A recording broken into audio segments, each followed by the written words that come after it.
Okay, welcome to the Thursday chat on September 28th.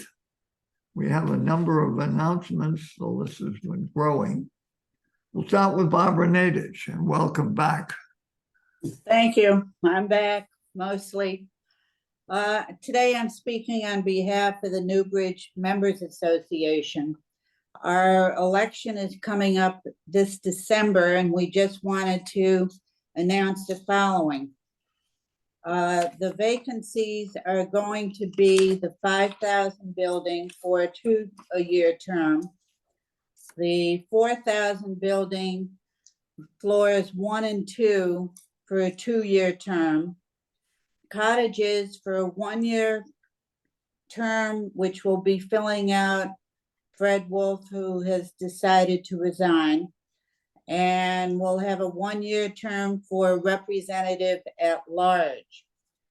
October 27th will be the deadline for letter of intent and a brief biography so that it can be appearing on the ballot.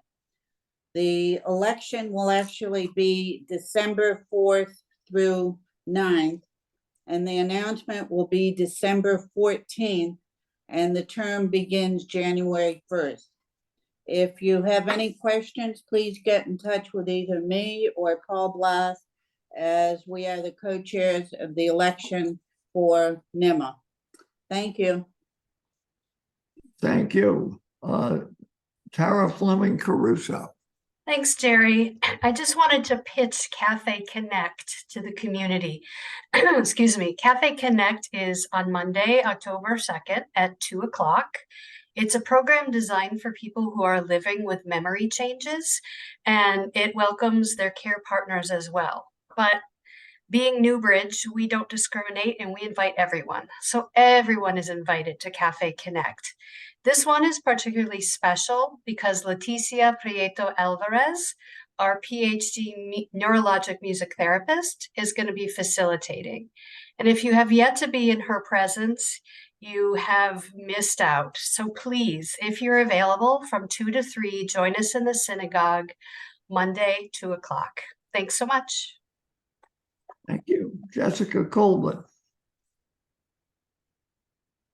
Hi, Jerry. I hope everyone had a meaningful holiday. I wanted to give 2 short updates, one on Channel 918. I know this seems like we talk about Channel 918 constantly, but trying to keep everyone updated as we get information. Next week, we'll be meeting with IT and the company to really go and talk about the time frame of how we can get upgrades done. We are currently working with suppliers to get a new panel that will be put, and that is going to not only help the staff.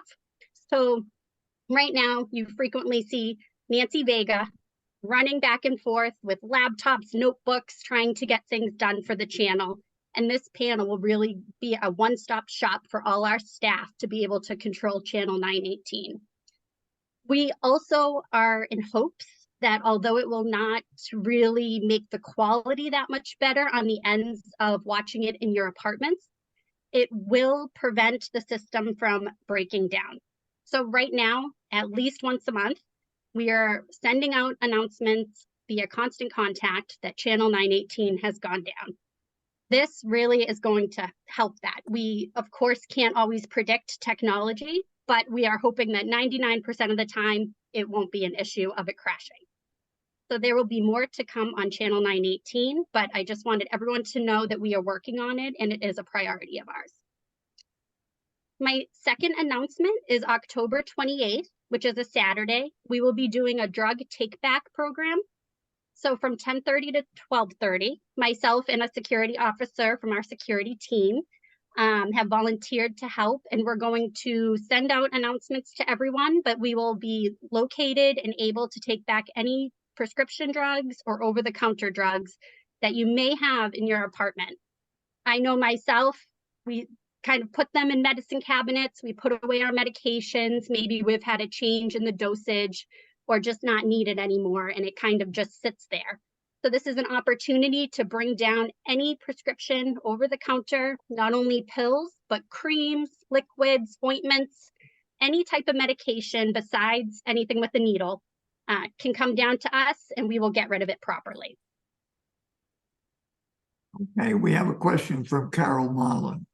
Hi, Carol. You're muted, Carol.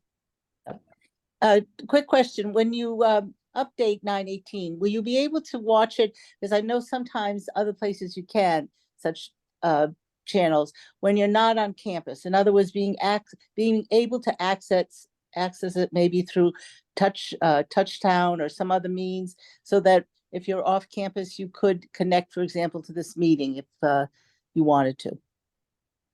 That's a good question, Carol, and I don't have the answer to that. I know Nancy Vega's on the call, not to put you on the spot, Nancy, but do you know if they would have that ability?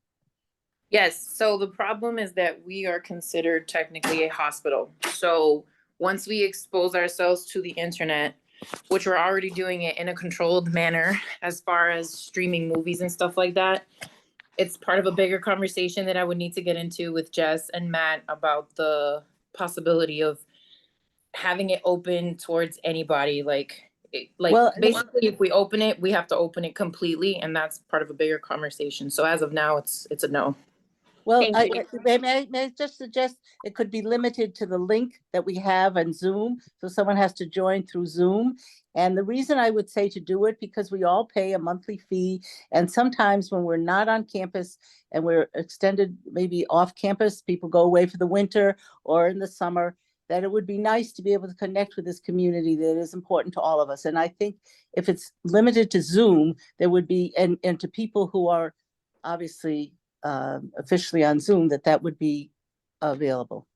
No, I totally get that. I just meant that then that would be deciding if we're going to do something solely on Zoom, which we can broadcast like we do this chat.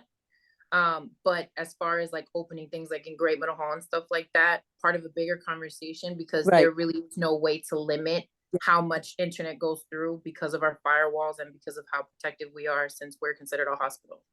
Okay. Okay. Okay, go ahead, Jessica. Thank you. And so besides Channel 918 and the drug take back program, that was it for me. Although I do just want to give a shout out to Nancy Vega on this chat in front of everyone, because she's really taken a big role. Larissa has been out now for a couple of weeks, and Nancy has been filling in everywhere. She's been very good to me when I'm sending 5 million emails. So I just wanted to give her a shout out because she's really doing a good job and she's taking on a lot of extra work. And she's still going to college. She's still going to college. David Rader, you're all set to show your screen. Okay, thanks, Jerry. Hi, everybody. So I'm here to talk for a few minutes about everybody's favorite topic, which is flu and COVID vaccines. I know, very exciting. I'm going to share my screen with you all. Just give me a moment here. Okay. Okay, so first and foremost, we have a date with Dedham Pharmacy. We are good to go for October 11th from 9:30 in the morning until 4 o'clock in the afternoon. We're just going to do one clinic. It's going to be held in the aerobic studio. And here, well, I can't really see it on my screen, but hopefully you can see what I have on the screen, which is basically a copy of a participation form that is being put in all mailboxes as we speak. They're already done in the for the North, South, and Community Center. They'll be done by the end of the day for the villas and the cottage clubhouse. So everybody will get a form. Couples, it's very important that if you're a couple that you each fill out your own form. There are 2 forms for the couples.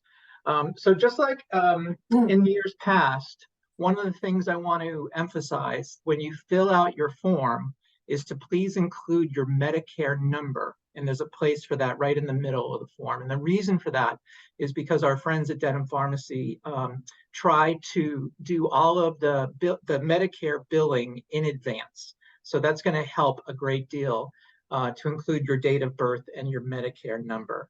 I think it was covered, I wasn't on the chat last week, but I think it was covered last week that we only have the Moderna vaccine available. Dedham Pharmacy does not have the Pfizer.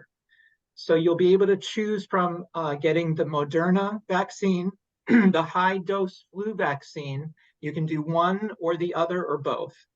And then you can fill out your preferred time, whether it be the morning block, 9:30 to 12:30, or 1 to 4. From 12:30 to 1, we give the vaccinators a lunch break.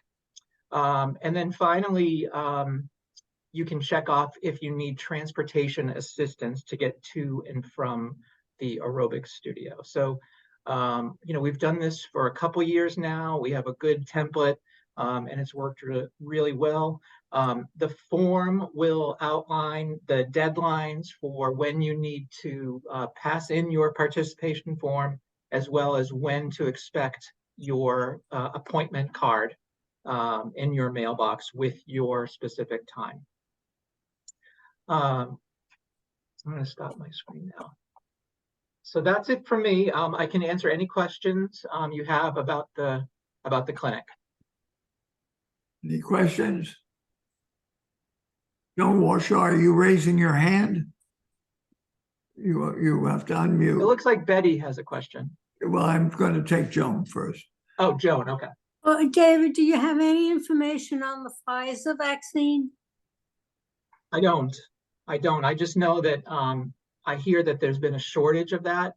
I do know per the CDC website that there's really no distinction in terms of effectiveness between the Moderna and the Pfizer. So just because you've had Pfizer in the past doesn't mean you can't get the Moderna, and the Moderna allegedly will be just as effective as the Pfizer. Thank you. Okay. Larry Crone. Can you repeat the date again? For the Sure, it's October 11th. That's a Wednesday, right? Correct. Thanks. Yep. Okay. Oh, and I also mean to say that the regularly scheduled supervised exercise and everything going on in the fitness center will be canceled for that day. So just that you can plan ahead. Okay, Charlie Small. Unmute, Charlie. Thank you. David, since I don't like to assume, can you confirm to me that the Moderna, the vaccine will be the absolute brand new and not the bivalent one that was the last boost? Correct. Thank you. Yes. Yes. Bob Orkin. Yeah, David, last year when we took had the shots and put our Medicare number, the pharmacy was not able to submit it because if you have a Medicare replacement, which many of us do, you need to use your insurance information as opposed to Medicare. So maybe you could check with the pharmacy about that. Sure. Yeah, I don't know the answer to that. Let me find out. Yeah, we had that problem last time. Okay. Thanks. Ryan Drebin. Is there a preference to having the same shot again? Meaning that if you had Pfizer, it's preferred that you have Pfizer again? Again, I'm not a doctor, but from what I've read, even if you've had the Pfizer, you can now have the Moderna and it will be just as effective. That's right, David.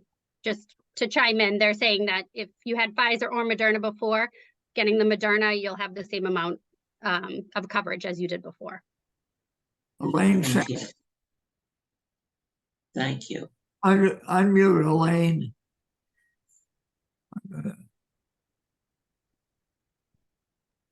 Go ahead. Go ahead, Elaine. What about the flu vaccine? Is that given the same day as well? Yes, it's for both the flu and the COVID. Okay. It's the high, and it's confirmed that it's the high dose flu vaccine. Also, I called Dedham Pharmacy and they said that the Pfizer and the Moderna are exactly the same now. For this shot, you can take either one. They'll have the Moderna, and it's the same. Okay, thank you. Sid Josephi. I think last week you said this, but I want to verify. So it will be, it's just 3 months since we had COVID. I think you said that they will either approve us or not approve us when we sign up. So my understanding is that if you've been COVID positive, and there's a reminder of this on the participation form as well that you'll see. But if you've been COVID positive, you need to wait 3 months until you get your vaccination for COVID. So we should assume, since this is 3 months and a week, that we should get it, that we will get it. You should be okay. Oh, well, okay. Well, again, if I don't know when you had COVID, so That's 3 months ago. It was July 1st. Okay. Yeah, so you should be okay. Okay, Mitch Freeman. David, should we bring our COVID shot record card down? Are they going to give new ones or just add on to the old ones? A good question. I've reached out to them about that and I haven't received an answer. We will give that information when we give you your appointment card. We'll have your appointment card will also have the authorization forms that you fill out in advance. You can always fill them out when you get there. So I don't know yet. My hope is that, I mean, personally, I have not gone anywhere where I've been asked for a CDC card, but we're gonna go on the direction of Dedham Pharmacy, and I haven't heard about that yet. David, this is Zalman. Hi. We had our booster about a week and a half ago, and we were told they're no longer requiring cards to be filled out. Where did you have it done? At Walgreens. Walgreens Okay. in Westwood. Well, and thank you for that. I think we'll make sure we get confirmation from our Dedham Pharmacy friends, and we'll let everybody know. Okay. Yeah. Zalman, that's good information, but please don't break in. I'll lose control of what's going on. Raise your hand, okay, in the future. Thank you. Oh, I'm sorry. Okay. Bob Brown. So unless, since you might want a doctor's opinion who has read all about COVID, one, with regard to switching from Pfizer to Moderna or Moderna to Pfizer, there's been a study done. The immune response is in fact slightly greater if you switch from one to the next. So it's more than equal. Both my wife and I have gotten both, Pfizer on occasion and Moderna on occasion. And I can assure you that it won't be a problem for you if you've switched from Pfizer to Moderna. Thank you. Okay, do we have any other questions? Then we'll go to Judy Ehrlich, Rabbi Judy.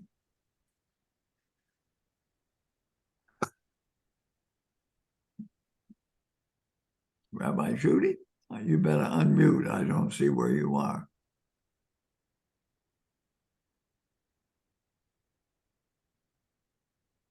Well, I know you're here because you just sent me a... Okay, we'll go to Josh Ferraro and we'll get back to you. Go ahead, Josh. I don't know that I'm entirely comfortable cutting in front of the rabbi, Jerry, but I'll go ahead and go anyway. So a few brief announcements. First of all, with everything that was going on with September, as many of you know, high holidays and such, we did not have a wind down. I just wanted to mention that we will be having our next wind down again in October, on October 9th. There is a flyer going around with a save the date as a reminder, and I invite everyone to attend that social event on October 9th. Also, there was some communication this week about the mask protocols for staff and guests, and I just wanted to mention that that does mean that your guests are now allowed to dine for lunch in Centro and Nosh with you, and for dinner in Nosh on Monday through Friday. Now that the mask mandate has been lifted for guests and visitors, that does mean you can invite your guests to some of those meal periods. Again, that's lunch in Centro in Nosh and dinner in Nosh Monday through Friday. You're welcome to invite your guests. The final thing I want to talk about is a Copper Beach. Overall, over the past several months since having the community room in Copper Beach, the feedback has been very positive. But especially as of late, we have seen some struggles. And last night, for those of you that may have dined in Copper Beach, this was a perfect example. One of the things that we have gotten away from in that room is the focus on the replenishing of the buffets. We haven't been doing a great job of focusing on making sure that the food is replenished in a timely manner. Our staff in there, it was always meant to be a self-serve buffet.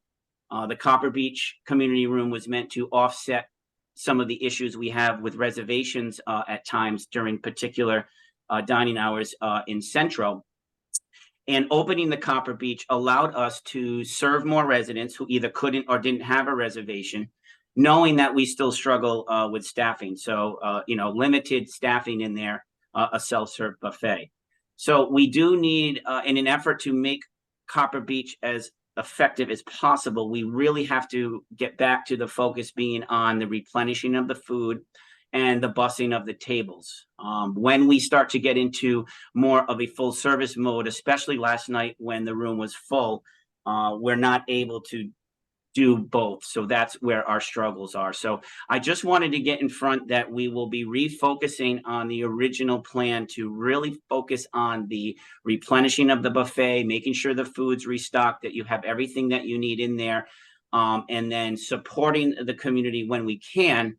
But we really need to focus on that. So we're going to make some changes in other areas too to make sure we're prepared.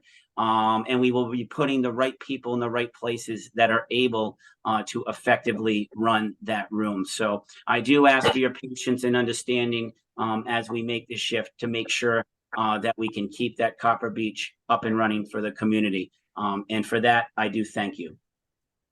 Okay, thank you. Now, Rabbi Judy, I see you there, so. I am there and I have unmuted. Hi, everybody. I want to let you know about a change to the Sukkot schedule. Based on the weather forecast, that is about 66% chance of rain on Saturday. We are, instead of having a rain date, of having donuts and cider in the sukkah in the winter garden, as I originally thought. That kind of misses the point of being in the sukkah, especially since Sunday is scheduled or forecast to be a dry day. So we are canceling it for the Saturday and making the rain date Sunday. Sunday at 2 o'clock, October 1st, donuts and cider in the sukkah and good conversation.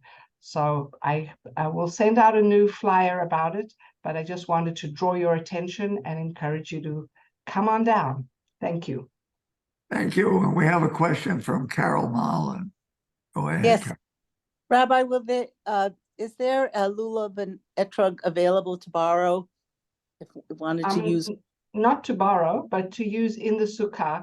It will be there on Sunday, since it's not traditional to use a lulav and etrog on Shabbat anyway, and it's going to be raining. I'm not going to put it out until Sunday, but I have a fine set that was just delivered to me today for the use of our residents. It will be kept in the sukkah from Sunday till the end of Sukkot. Thank you. Thank you. You're very welcome. Okay, I think that covers everybody. Can I add one more thing while we're on the topic? The following Saturday, which is October 7th, is Shmini Atzeret Simchat Torah, and we will be having a celebratory service in the synagogue from 10 to 12. It will include the Yizkor Memorial Service, the concluding of the Torah reading from the end of Deuteronomy and beginning again with the beginning in Genesis, and there will be light refreshments after the service, and it should be a very enjoyable service. I encourage you to come. That's it. Thank you. Okay, Matt, we're ready for you.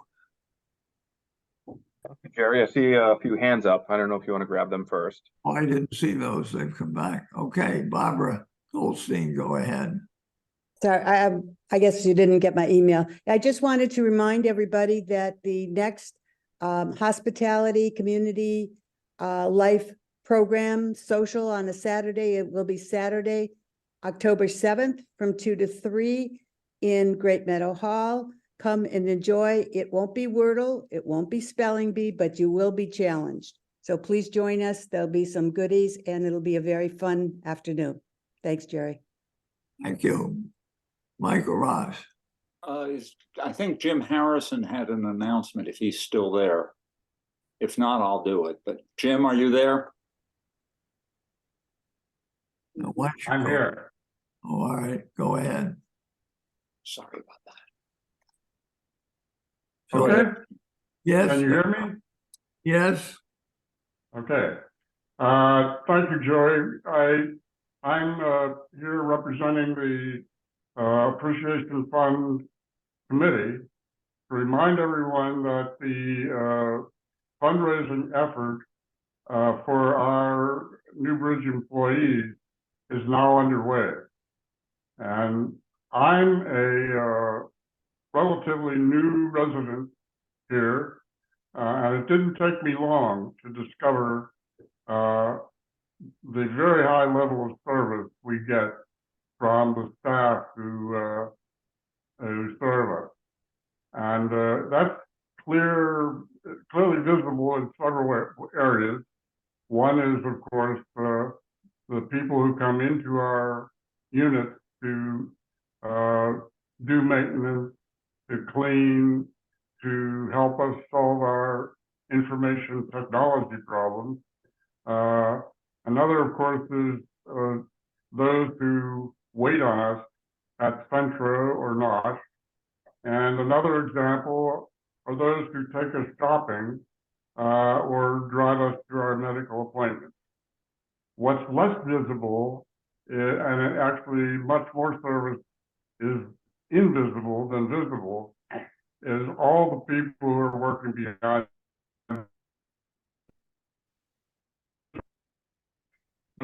Centro, who are back in the kitchen preparing meals, those who are working in security to ensure our security, and those who are maintaining the beautiful buildings and the natural environment that we enjoy here. Now, as you know, we're not allowed to tip for the yeoman service they provide, and they are not allowed to accept such tips. However, we can express our deep appreciation for everything they do for us by giving a generous contribution to the Appreciation Fund. And I hope everyone who is living in the independent living unit will help us generate a large fund that really reveals how thankful we are for their assistance. As Bob Brown said last week, among all the pleas for contributions that he gets every year, the check that he's happiest to write is this one, because this check goes directly to the Newbridge employees who make Newbridge such a special place. So thank you for your consideration, and I hope that all of you will join, all of you who haven't already done so, will join us in making this a successful campaign. Thank you. Okay, thank you. Okay, now, Matt, you're on. All right, terrific. Jim, thanks for the amazing message. You're so right. There are so many employees here that are behind the scenes that make this place work. And what I adore about this community, particularly the workforce, is the culture. They're all there to support each other, whether you see them or you don't. Everybody's rowing in the same direction, and everyone cares so much. So the fact that you took the time to acknowledge the people behind the scenes, they are equally as important as the people that you see every single day. So great appreciation from, like you said, the security team member you may not see, to somebody washing dishes. I mean, can you imagine washing thousands of dishes every single day to make sure a community stays on track. It's really quite incredible, and everybody's role is equally as important. So Jim, thanks for those great words. I'm going to expand a little bit for a moment on what Josh was talking about at Copper Beach. And I'm going to try to put it in simpler terms. What happens in service models is you do your best to provide the best possible service you can. And over time, usually there's a little bit of service creep that happens. And you start shifting away from center or the designed model that was initially there. And sometimes that works out for the better, and sometimes it doesn't because it puts pressure on your operation. We're starting to experience pressure in the Copper Beach operation because the service level has been expanded in that space, which is rearing its ugly head in ways such as not being able to replenish the food on time because people aren't paying enough attention to it, or the drinks, or things along those lines. So the idea of Copper Beach, again, is a self-service buffet where everybody comes in, you have a seat wherever you'd like, you help yourself to any food you want, and the idea is to have that food ready and plentiful and hot and ready to go. So as the service model's increased on that, it's created more pressure on us on the other side. Now you could say add more staff, but that just basically destroys the whole concept of Copper Beach and why it's successful to begin with. If we could add more staff, we would have done so already. It's just not that easy to find these days. So just a little clarity on what Josh was talking about, and I hope it answers any questions that might have come from that discussion. It's a really successful model. I've heard mostly very positive feedback from it. I want to make sure we don't get too far off center because then it challenges the rest of our dining operations, which we're trying really hard to deliver at a high level every single evening. Okay. COVID-19. So I imagine everybody saw or at least got a voice friend this week about returning to normal operations. Really thrilled to be able to land in that place. As I alluded to last week, barring any cases or increase in cases, we're going to be able to do that. So on Wednesday morning, we're able to formally put out there that we're back to normal operations, which is phenomenal. That doesn't mean go around hugging and kissing everybody. The risk still exists. We're still experiencing employee cases, and it still seems fairly prevalent beyond the walls of Newbridge on the Charles. If you look at the wastewater data, it actually shows that it's gone down. I would tell you anecdotally, I would challenge that a little bit based on the people that I know outside of these walls.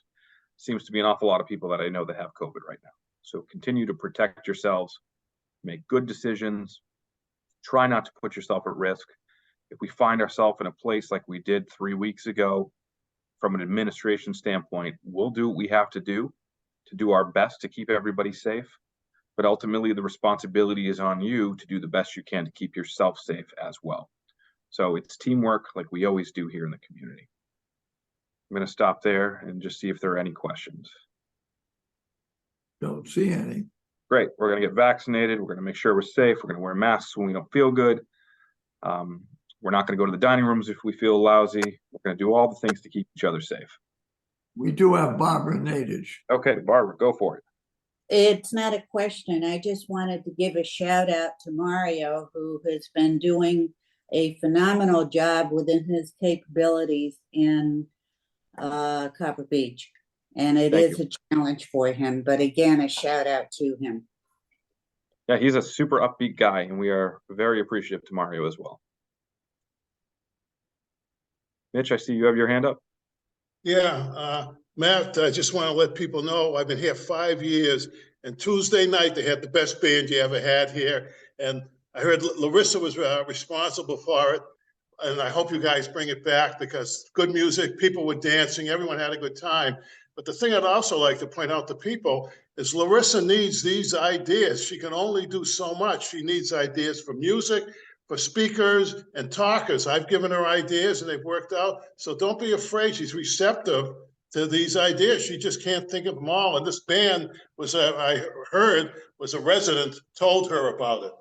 Fantastic band, but she's open to suggestions. Give her the suggestions. That's awesome, Mitch. And I don't know this community to be shy, so this is not an area to be shy. So if you have something to share with Larissa, please go ahead. I'm sure she'll be happy to hear it.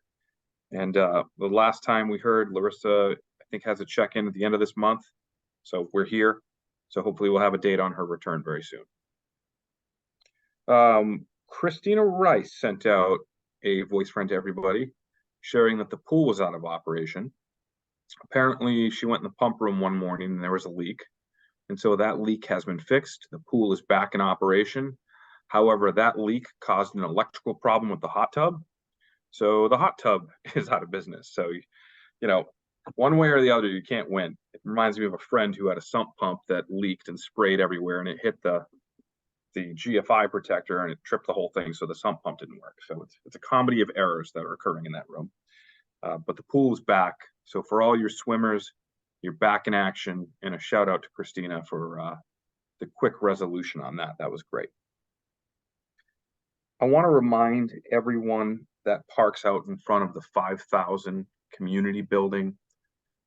If you park there for an extended period of time, you've made it incredibly challenging for your fellow residents to find a parking spot when they want to run in and out of the community center. And we've consistently had a few people abuse this, and Victor and the security team have been excellent about confronting it head on. But just a reminder, as a community, the way we work well as a community is to be mindful of others. And if, you know, you give a little bit, you're going to get a lot. That's just the way community works. And so please try not to take advantage of those parking spots. Use them when you need them, but it doesn't mean leave your car there for 3 days. It's not what they're for, and it creates some serious challenges for people. So a reminder to the community, and I've asked Victor and the security team to patrol it pretty closely. And then the last thing I want to do is give a shout out to Fernando, our director of maintenance. Some of you may have seen him out there with Tyrone from maintenance. He put together the Sukas. And usually Bernie does this every single year, but Bernie's out right now, and we expect him back next week. And Bernie had built the Sukas, and they're kind of like a puzzle when they go together. Now the challenge is, unless you're Bernie, you don't know how the puzzle goes together. So Fernando and Tyrone spent a day and a half getting the Sukas up together. And the amount of pressure that puts on Fernando to be away from his daily task to get out there and do it, because he's short on team members right now, is just truly incredible. So a public thank you to Fernando and Tyrone. And at the same time, I want to wish you all a wonderful Sukkot. I know Saturday is going to be a little bit lousy, but it's such a wonderful holiday, and I hope it's very special for all of you. So that's what I have, and I'm happy to take any questions you may all have. Any other questions? Any other announcements? Okay, we'll see you next month, next week. Take care, everyone. Bye. Thank you. Bye all. Thank you. Oh.